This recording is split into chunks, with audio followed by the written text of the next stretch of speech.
Brambles and Apple Trees from Jan Struther's Mrs. Miniver. "The worst of gardening," said Mrs. Miniver, lying along one of the upper boughs of an apple tree and reaching out to snip with a satisfying crunch through a half-inch thick bramble, "is that it's so full of metaphors one hardly knows where to begin." "I know," said Clem from the ground below. He severed the root of the bramble with a bill-hook and began to haul it down hand over hand like a rope. "This is a prize one. It must have been about 30 feet long when it was whole." They had just bought the tiny white weather-boarded cottage on the far side of Starling's Wood, which had been standing empty ever since old Parslow, the hurdle-maker, had died there a year ago. For at least 2 years before that he had been almost bedridden, so that the little garden and orchard had become a wilderness. The Minivers had bought it partly because they were afraid that Bateman, the local builder, might get hold of it first and spoil it, and partly because, having made Starling's as nearly perfect as they could, they were both filled with a restless longing for new material. A state of mind which is as natural in the sphere of house property as it is in that of human relationships, but which those who do not share it are apt to mistake for inconstancy. Of this there was no question, for they both adored Starling's and would not have exchanged it for any other house in England. But just at that moment they were frankly enjoying a pretty shameless flirtation with old Parslow's cottage. When it was finished, as Clem said, they would probably marry it off to one of their friends. In the meanwhile it was the making of the Easter holidays. They came over with the children nearly every day, working indoors when the weather was bad and out of doors when it was fine, painting and whitewashing and carpentering and digging and weeding and planting, without too deeply inquiring why and for whom they were doing it. Beyond the potato patch, close under the high-banked hedge which separated the garden from Carter's Lane, there stood 3 apple trees. These, during the last few years, had been stealthily but steadily invaded by an army of brambles.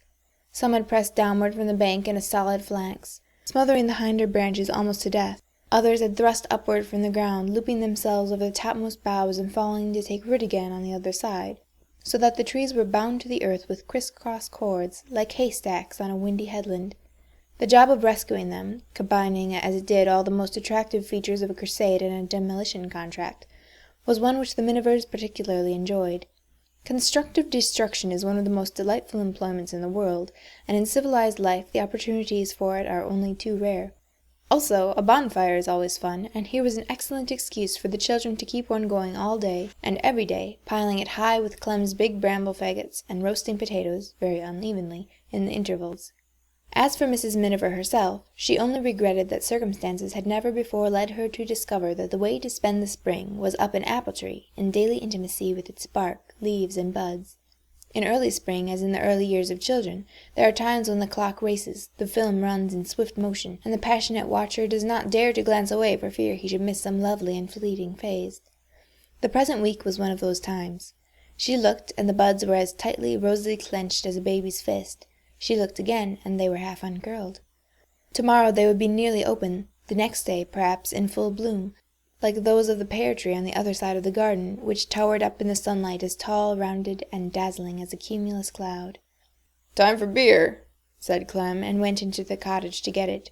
Mrs. Miniver stuck her secateur into her belt and disposed herself more comfortably among the branches. She was determined not to come down to earth before she need. If possible, never.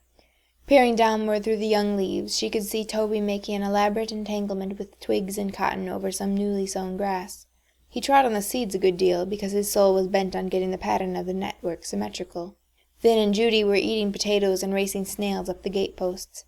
In the field beyond, 2 lambs, the only living creatures which never fail to come up to expectation, were authentically gambolling. Their whiteness rivaled the pear blossoms. The smoke of the bonfire drifted, blue and sweet, across the potato patch.